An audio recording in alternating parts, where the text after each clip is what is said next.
Oi, tudo bem? Olha a gente aqui de novo, né? Semana passada o Ítalo fez a apresentação e a palestra foi minha. Essa semana eu faço a apresentação e a palestra é dele, tá bom?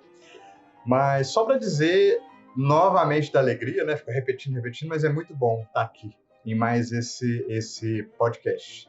A palestra de hoje é do Ítalo Bianchi e o tema muito intrigante, né? Baseado na análise do Evangelho segundo o Espiritismo, o mal e o remédio. Ok? A gente vai ter, lembrando que a gente vai ter a nossa live no YouTube e no Facebook hoje. A gente deve começar a abrir a sala umas 5 para 6 horas, né, da tarde, perto das 18 horas. E então a gente espera você lá, porque a gente vai abordar alguns aspectos, a gente pode interagir agora via chat, tá? E aqui eu já quero deixar você com uma tarefa, tá? Fala pra gente quem que você quer ouvir, né? Seja nesse momento de introdução, seja na palestra, com quem que você tá com saudade de falar, tá? E aí a gente vai tentar convidar essa pessoa para estar aqui com a gente, batendo papo, fazendo o nosso podcast, estudando junto, e aí a gente vai estar um pouquinho mais perto, tá bom? Deixa o seu comentário, seja durante o chat, seja no canal do YouTube, seja no Facebook, enfim, acha uma forma de conversar com a gente. Fala pra gente com quem que você tá com saudade, tá bom? Vamos ouvir a palestra do Ítalo? Até mais.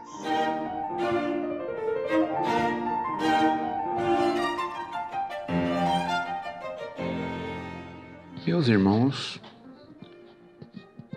boa tarde a todos.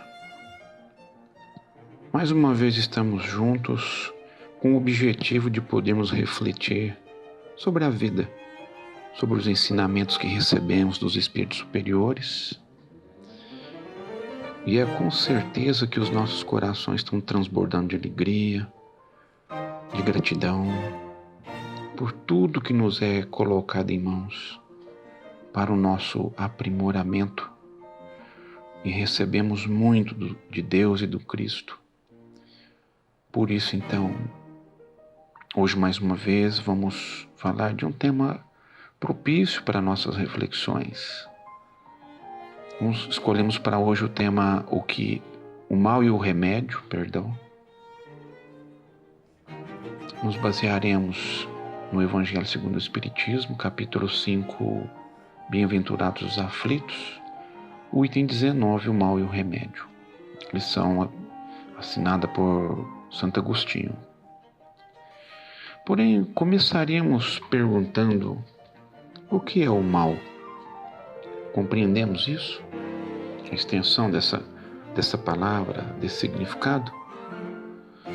O dicionário, que é por onde vamos começar, nos traz algumas ideias importantes. Vamos ver? Começamos assim, olha. Mal significa de modo irregular, ruim, diversamente do que convém ou do que se desejaria, de maneira imperfeita, incompleta, insuficiente, contrário ao bem, que prejudica ou machuca, modo de agir ruim, dor ou mágoa, reprovável, ofensa ou calúnia sem moral, entre tantos outros, meus irmãos. Porém, nós vamos observar que no conceito do dicionário Ruais da língua portuguesa, o mal é tudo o que é prejudicial ou fere, o que concorre para o plano ou a ruína de alguém ou algo, o que é nocivo para a felicidade ou bem-estar físico ou moral. Mas ele também conceitua o bem. Ele diz que é aquilo que enseja as condições ideais ao equilíbrio, à manutenção, ao aprimoramento e ao progresso de uma pessoa ou de uma coletividade. Então percebemos que esses conceitos se completam e juntos trazem uma noção muito apropriada do nosso assunto.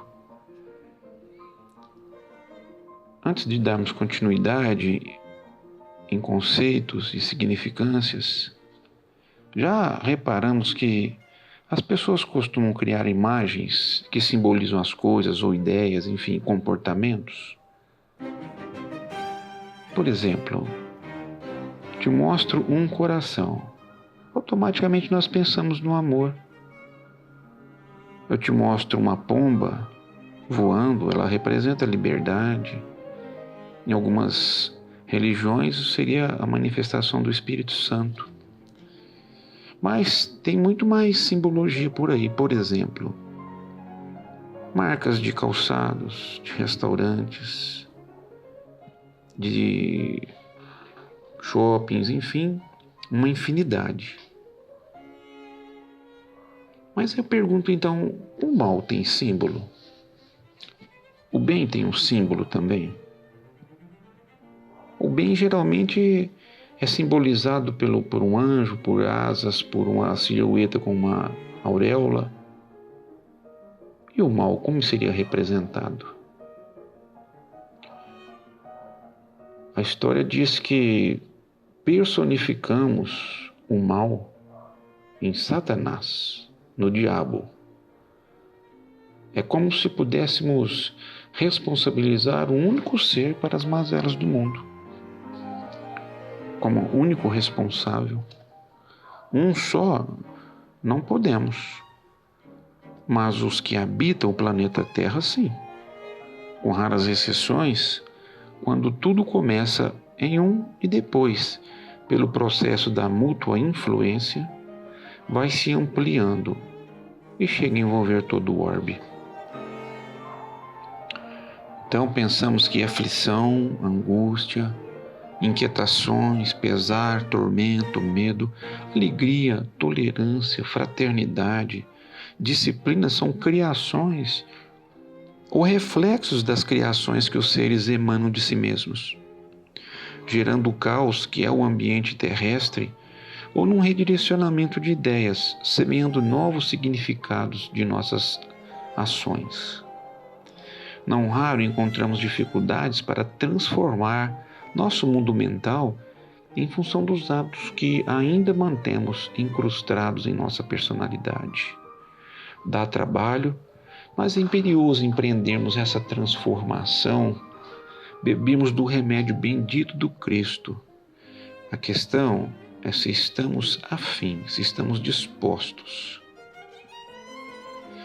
Nós percebemos que os conceitos abordam detalhes que nos deparamos no dia a dia, quando somos chamados a vivenciar experiências diversas e colocamos nossos valores em ação.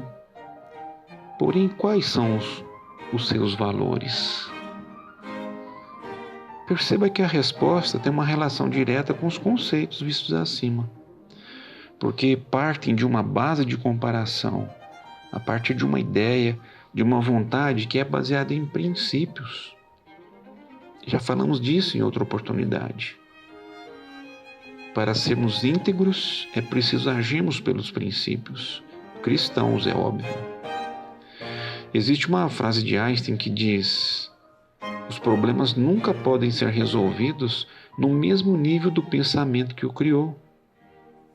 O que implica dizer, meus irmãos, que o conhecimento novo clareia o caminho para a resolução de nossas vidas, já que não conseguimos ainda vivenciar o amor.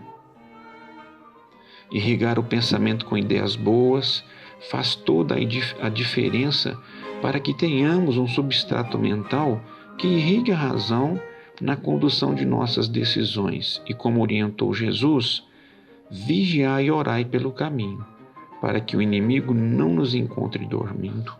Isso é primordial para todo o processo de mudança que queiramos empreender na vida. Mas é como se o mal ainda fosse necessário em nosso planeta, de acordo com os Espíritos, na questão 629 do Livro dos Espíritos, quando Kardec pergunta: por que existe o mal no mundo? O mal é necessário? Os espíritos foram criados simples e ignorantes, eles responderam. Deus deixa ao homem a escolha do caminho. Tanto pior para ele, se toma o mau caminho, sua peregrinação será mais longa.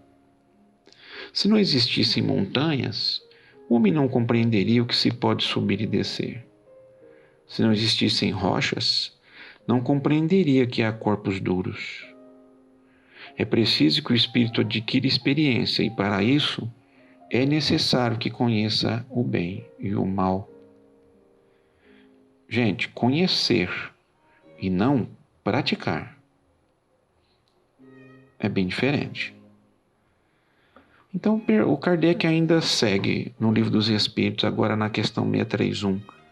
Como distinguir o bem do mal? Deus lhe deu a inteligência para distinguir um do outro. Então, nos cabe ampliar nossa inteligência, seguindo ainda uma orientação de Jesus. Conhecereis a verdade e ela vos libertará.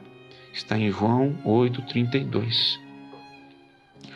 Continuando com Kardec, na questão 632 ele pergunta: estando sujeito ao erro, não pode o homem enganar-se na apreciação do bem e do mal e crer que pratica o bem quando em realidade pratica o mal? Jesus vos disse: vede o que gostarias que vos fizessem ou não vos fizessem. Tudo se resume nisso. Não vos enganareis. Como proceder sempre de acordo com o bem? Quando comeis em excesso, isso vos faz mal. Pois bem, é Deus quem vos dá a medida do que necessitais. Quando ultrapassais essa medida, sois punidos. Dá-se o mesmo em tudo. A lei natural traça para o homem o limite de suas necessidades. Quando ele ultrapassa, é punido pelo sofrimento. Se o homem sempre escutasse essa voz que lhe diz basta, evitaria a maior parte dos males de que a acusa a natureza. Na pergunta 642, não fazer o mal é suficiente para o espírito progredir? Não. É preciso que faça o bem no limite das suas forças, pois cada um responderá por todo o mal que haja resultado de não haver praticado o bem. Então aqui os espíritos já denotam que entendem e respeitam as nossas limitações, mas que ninguém é proibido ou não possa fazer alguma coisa de bom. Todo ser pode ser útil de alguma forma. Mais cedo ou mais tarde a gente acaba angariando mais forças e fazendo mais e mais e sempre mais no nosso caminho evolutivo. Santo Agostinho, no Evangelho segundo o Espiritismo, no capítulo Bem-aventurados os aflitos, item 19, o mal e o remédio lembra que vivemos num mundo de provas e expiações. E o que esperávamos? Rosas e perfumes, brisas refrescantes e facilidades? Nossa realidade diz que somos abençoados por não recebermos toda a carga de corrigenda em nossa reencarnação. Simplesmente não suportaríamos tal a intensidade de nossos débitos. Então, haverá choro e ranger de dentes. Nos faz recordar Agostinho que nossa falta de fé e rebeldia com relação às leis de Deus é que nos coloca em relação direta com o mal. Ignorância moral. Nos disse ainda que há um só remédio infalível: a fé, o amor e a resignação, que nos fará atravessar as agruras do caminho com espírito renovado pelo trabalho no bem. Então, meus irmãos, o remédio contra o mal é a prática do bem. Agora, nos encaminhando ao final do nosso momento, leremos um texto de Emmanuel, é o Convite ao Bem, registrado no livro Pão Nosso, capítulo 39, e diz o seguinte: em todas as épocas, o bem constitui a fonte divina, suscetível de fornecer-nos valores imortais. O homem de reflexão terá observado que todo o período infantil é conjunto de apelos ao sublime manancial. O convite sagrado é repetido anos a fio. Vem através dos amorosos pais humanos, dos mentores escolares, da leitura salutar, do sentimento religioso, dos amigos comuns.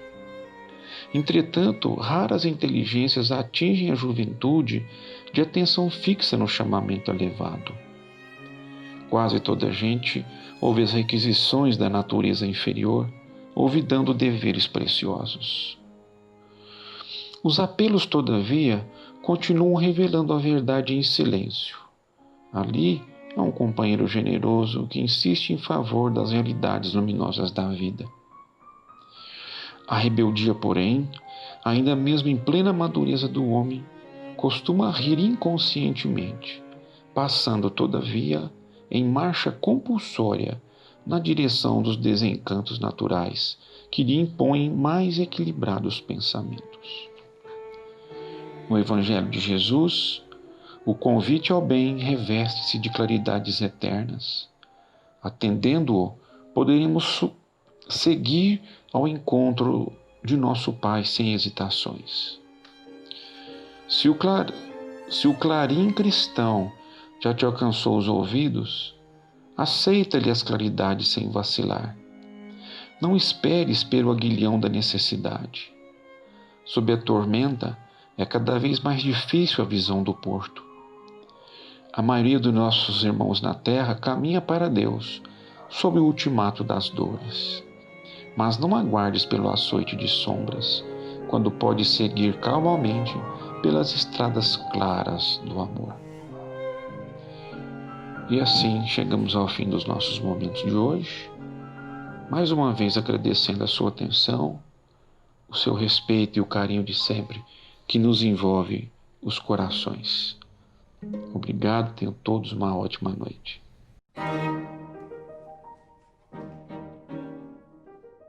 Inspirados pelo estudo, que possamos nos manter elevados à divina bondade que nos reúne, na confiança da proteção que já nos alcançou, que continua nos envolvendo e que permite que possamos receber dos magnetizadores espirituais, dos divinos socorristas, dos médicos e dos enfermeiros do bem, a medicação, o auxílio, a fluidoterapia que necessitamos. Lembremos de Jesus, o médico de nossas almas, na certeza de que a sua bondade intercede por todos nós, que a misericórdia divina nos acolhe, nos sustenta, nos fortalece. E buscando cumprir